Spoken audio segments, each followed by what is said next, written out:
The United Way of Amarillo and Canyon are collaborating with local organizations to help residents who may be behind or struggling with their Atmos bill. Residents who are facing current disconnections or past due balances are encouraged to attend one of two events for assistance. Each event will have teams to help with registration as well as intake on site. This event will help provide resources to those in need.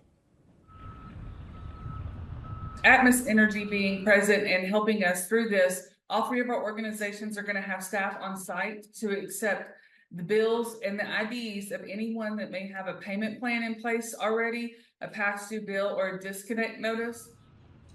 The two events are on Tuesday at two different locations. The first at 609 South Carolina Street from 9 a.m. to 11 a.m.